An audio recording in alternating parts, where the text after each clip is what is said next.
watching 7 Action News, always taking action for you. It sounded like a war. A barrage of gunfire erupts on Detroit's west side. 2 officers were shot. The suspect was fatally wounded. I'll have the latest on the condition of those 2 officers who were shot and brought to this hospital. A community coming together to comfort the officers' families. We're here for the city of Detroit and the police officers and their families. An outpouring of support tonight, how the law enforcement community is coming together to show support for 2 men shot in the line of duty. Those 2 officers were part of a team going after the most violent of criminals, but when they caught up to them, it all erupted in a battle. We have Team 7 coverage tonight. Let's begin with 7 Action News reporter Julie Bonovich at Henry Ford Hospital, where the officers were taken. And Julie, what can you tell us tonight?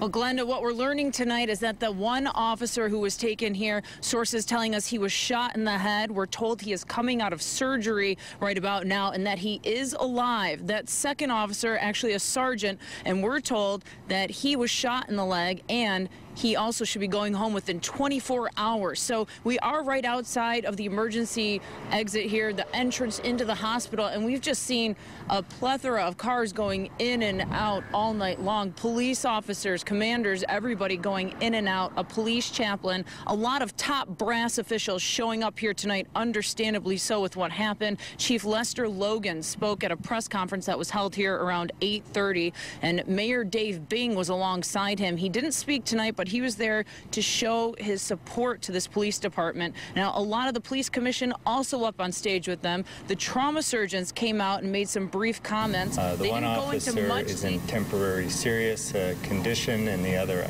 officer is stable and anticipated to be released within the next 24 hours. We can't discuss anything further about the condition right now. So again, those trauma surgeons did not go into much detail about exactly what happened or what their part was, but they just wanted to reiterate those officers' conditions. Again, we are hearing the 1 officer who was shot in the head is alive and he is coming out of surgery. The other one shot in the leg and he should be going home within 24 hours. We're live from Henry Ford Hospital. Julie Bonovich, 7 Action News. All right, Julie, thank you for that live update tonight. Interim Police Chief Chester Logan spoke briefly during the news conference today about what led up to this shooting. Well, the suspect in the homicide fired shots at the officers who returned fire. 2 officers were shot. The suspect was fatally wounded. 7 Action News reporter Cheryl Choden is standing by live at the scene of that shooting today. And Cheryl, you were the first one to arrive on the scene. What new information can you tell us about tonight? Well, Stephen, this was an active scene until literally 5 minutes ago. Police are telling us there was a shootout here on Linwood. They say the suspect fired from inside his car, and they say the suspect died inside his car. It sounded like a war. What happened on Linwood near Hooker Street late today had the people who live nearby running to their windows and then making sure their family members were okay. They say it was like a scene out of a movie. How many gunshots do you think you heard? Oh, uncountable. Really? Uncountable. And what was going through your mind when you heard that? Where are my children? Police sources tell 7 Action News members of an ATF DPD task force were following a suspect in a recent homicide. They got close, and the suspect opened fire at close range from inside his car, according to sources, hitting both officers. In the exchange of gunfire, the shooter was hit and died at the scene. That young man's family raced to the scene, and a woman who said she was the mom paced the area, talking to police, clearly distraught.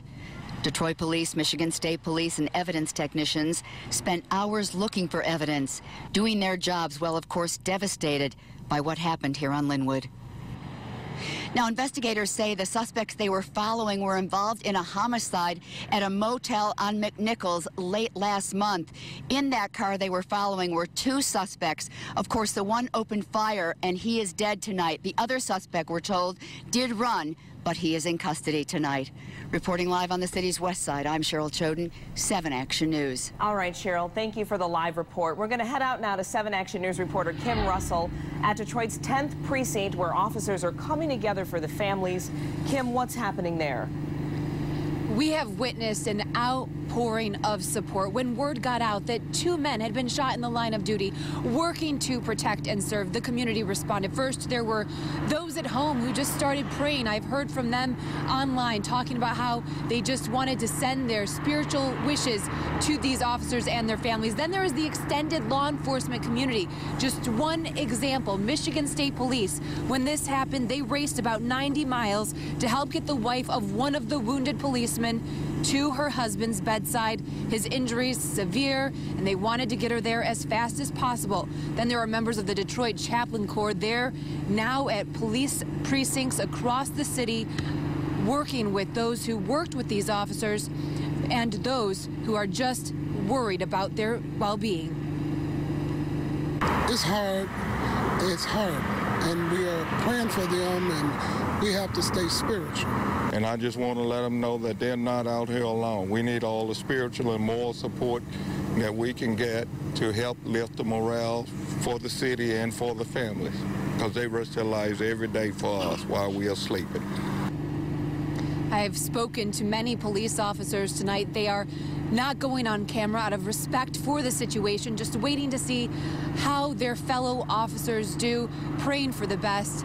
Definitely a very tough night, but definitely everyone is coming together, offering support to the family of these policemen wounded in the line of duty. Reporting live in Detroit, Kim Russell, 7 Action News.